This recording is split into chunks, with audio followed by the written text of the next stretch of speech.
All right, so let's continue to use this formidability hypothesis as an example. It says, the more power a person has, more likely this person will be aggressive. And we said that in order to test this hypothesis, we need, first of all, to, turn a more abstract construct to a more specific one or more concrete one. In this case, we use physical strength. That's, as concrete, pretty much as concrete as we can get. We can easily observe, for example, how strong or how weak a person is. Another important task, of course, is to turn the other concept in this statement, aggressiveness, to another, phenomenon that is easy or relatively easier to observe, and that is how much one is, how easy one is to be angered. We'll call it proneness to anger, right?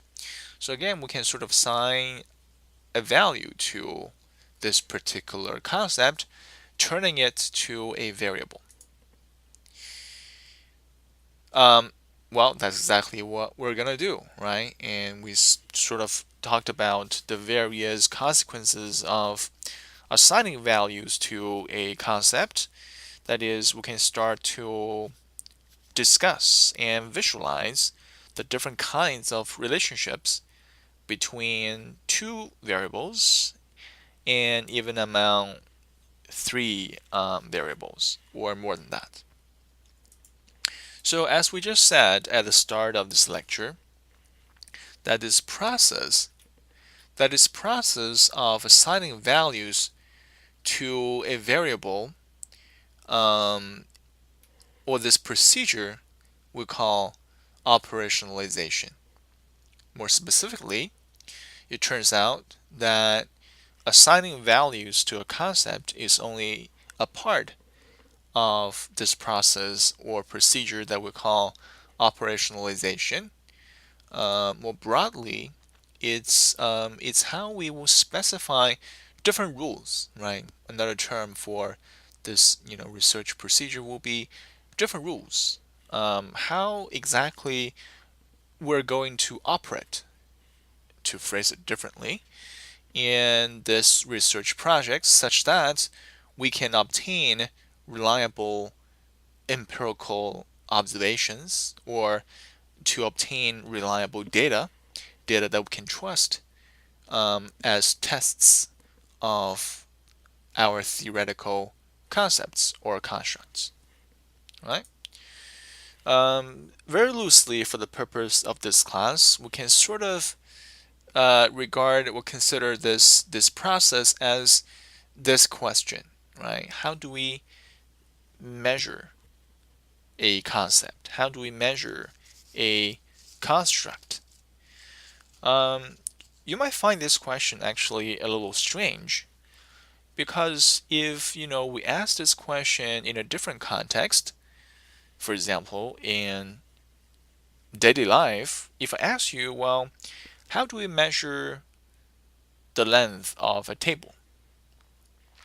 You would think this is a very easy question because you would say, well, we use a ruler, right, to measure the strength, the length of the table. Um, well, that's exactly actually the kind of answer that I expect to this question. The question, of course, is, well, the difference, of course, is what do we use, first of all, to measure concepts, and the exact manner in which we're going to use the scale, use the ruler, so to speak, to measure the concepts. Because it turns out that there are different rules, there are different principles that govern the measurement of concepts. Okay, Another way to understand this question will be, how we can make something that's very abstract to something that's more concrete, such that we can have, more confidence in our observation. Okay, so measurement, specifying research procedures, specifying research rules. So these processes or these components, right, constitute the process that we call operationalization. Okay, so in fact, there are many issues or topics that will fall under this operationalization. It's really a class in itself. But of course, we can't do that. We can't sort of just devote the entire semester to this one single topic. So we are going to focus on one specific issue or one specific topic regarding operationalization, and that is the level at which we will measure a concept. Recall that we just said, right? It's, to measure a concept or to measure a construct is very different from the way that we measure the length of a table.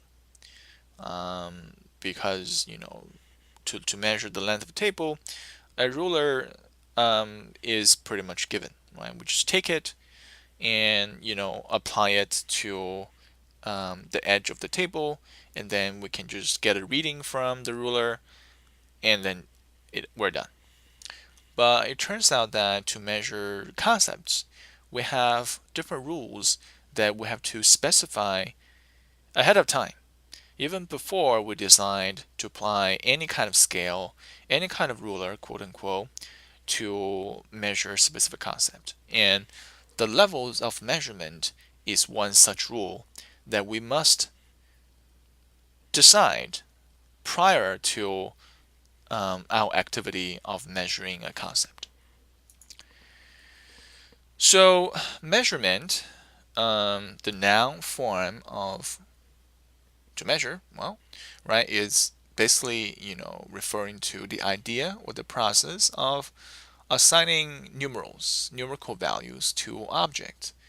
And this is really a very broad concept because obviously, we can measure um, your height, we can measure your weight, we can measure how happy you are, right? So variable is only one of the objects, one of the many objects that we can measure. Um, in general, there are four different levels at which we can measure any particular kind of concept. Or to phrase it in another way, there are four different ways that we can turn a concept into a variable. The first level we'll call nominal measures.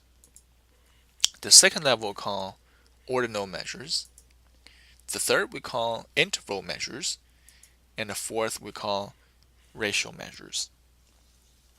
Another way to think about or understand these four levels of measurement is to think or to regard these four different measures as different as four different types of rulers.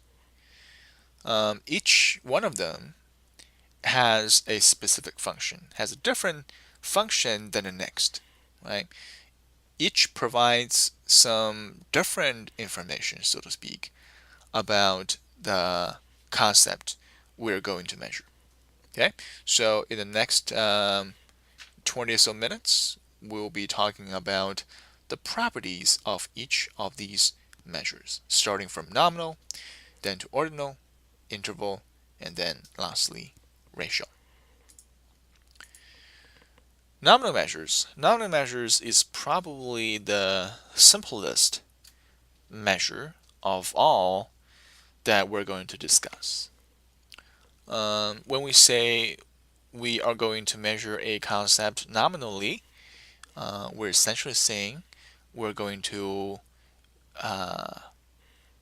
break, so to speak, this concept into different categories. We're going to specify all the categories of values that this concept can take. And this will probably remind you of the idea of categorical variables, right? So last week, in probably the second lecture on concept, we said that we have different types of concepts. And a type of concept is categorical variable. A categorical variable, or different types of variables, right? And one type of the variables is categorical variables. And we said that, the reason that we call a variable categorical is because the values that the variable takes, are discrete, are, non-overlapping. There are no middle state in between the values they can take, right? They're mutually exclusive, etc. So now we're talking about a process and activity, right, rather than an object. We're saying that one way to measure a variable, one way to measure any variable, is to specify the possible categories of the values that this concept can take. In some cases, this process is very straightforward because, for example, if we're going to measure the biological sex of person, we only have actually, again, in 99% of the time, two categories that we can possibly put all the values into, right?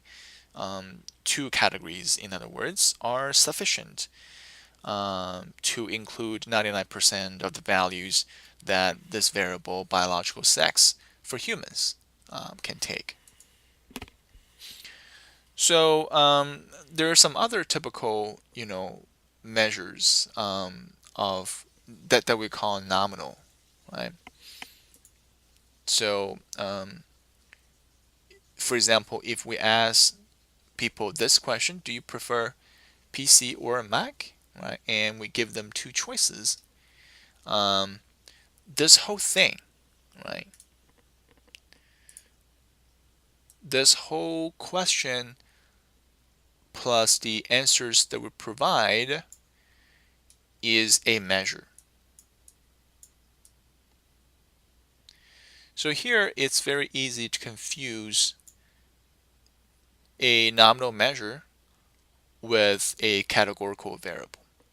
So in the context of previous lectures, we'll say that sex in itself, I'm going to choose a different color, sex in itself is very likely, and it's probably true, that it is a categorical variable. So this is a variable. If we just look at, disregard this part, but only look at this one word, then we can say, and correctly so, that this is a categorical variable. But if we see the whole thing, sex, with these two choices, this whole thing on a questionnaire,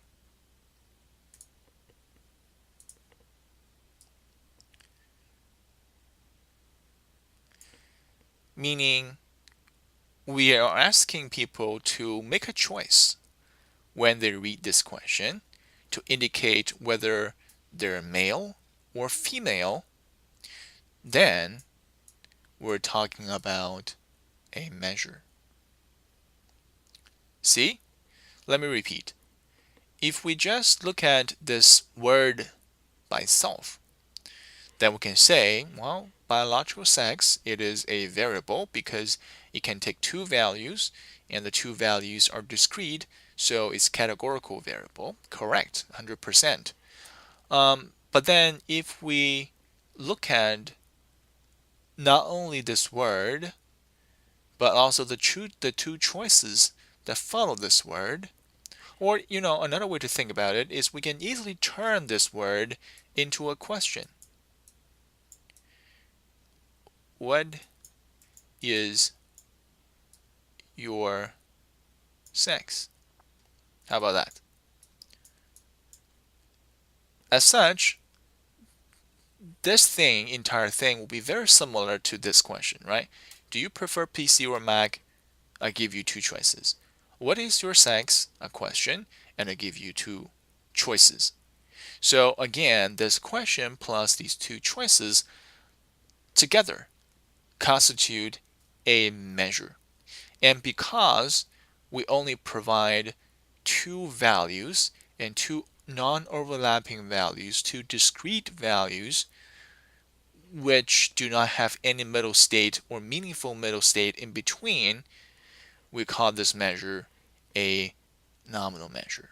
We ask people to identify whether they belong to this category or this category, and there are no other choices. Okay? The same thing here, the same idea, right? We ask people a question and they identify themselves belonging to this camp or this camp, and there are no middle ground in this case. They can't say, oh, I prefer PC, 45% of the time, and the rest of the time I prefer Mac. There are no choices provided in this measure, and therefore this is a nominal measure. Okay? So another question is, for example, are you an UHM student? Very easy. Yes or no. There are no middle states, right? It's not a continuum. You either choose this category or choose that category. Again, a nominal measure. It turns out that nominal measure does not mean we can only have two choices. We can have multiple choices, more than two, three, four, five, however many you will like, right? As long as these values are categories of things, but not a continuous state of affairs. So in this case, again, people can either choose one of those, and then sort of categorize themselves into these one of these discrete groupings. So again, the whole thing, right, will be a nominal measure. So you can imagine that this whole thing, a question plus the choices, you can imagine that this is the ruler, right? This is a ruler or tape measure that you use to measure, for example, a person's what do you call it? Their status as a student, right? Or their where they go to school, right? That's a variable, right? Places, the school they attend. This will be, of course, right? This will be a measure, the ruler, the tape measure that we use to index people's brand preferences, right? This is their computer preferences, this is their biological sex. So we use a measure to measure a variable. Again, we use a measure or a scale to measure a variable. The variable here is sort of implicit. Computer type, computer preferences. Again, a measure to measure student status, the variable. A measure, right, the whole thing, a measure to measure a variable that we can call brand preferences. Okay, see the distinction here. All right, so there are several requirements regarding how we can construct a ruler that we call nominal measure. First of all the items, in this nominal measure must be mutually exclusive. And that means, right, well, that's exactly the meaning of it. That is, every observation, that is, if you're going to answer this question, the question, um, you know, in the form of nominal measure, you can only choose one option. There are no both are correct options in a solidly in a well-designed nominal measure. That's what we mean by each observation can only fit into one and only one category. As an example, so imagine, right, Andrew would like to measure people's birthplace. So this is our variable, right, birthplace, because you know people's birthplace definitely differ. So this is a variable. But then the entire question will be a measure, right? The question plus all the choices will be a measure or scale. Okay, so imagine that Andrew listed the following options. Please indicate your birthplace: Santa Barbara, San Diego, Los Angeles, Southern California, San Francisco, etc. So my question for you is this a good nominal scale? If yes, why it is good? If not, why it is not a good nominal scale? Okay, I'll give you 2 seconds to think about it. If it's not a good nominal scale, what principle does it violate?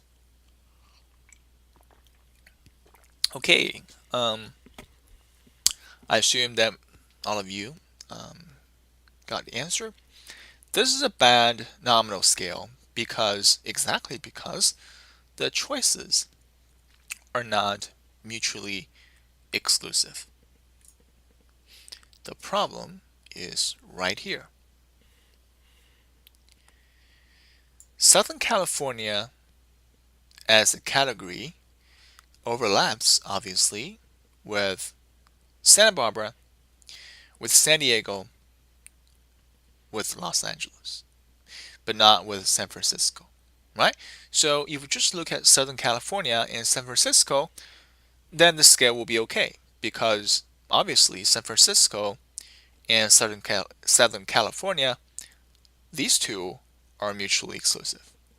But it is not mutually exclusive between Santa Barbara, San Diego, Los Angeles, and Southern California.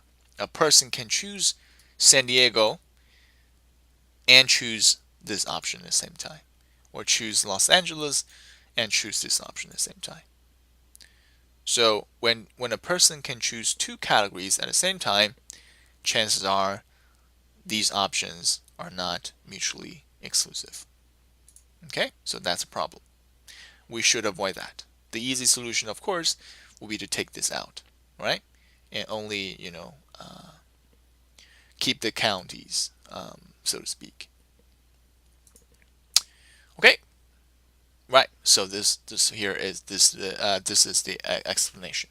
Okay, you can simultaneously fall in this and some of the other categories.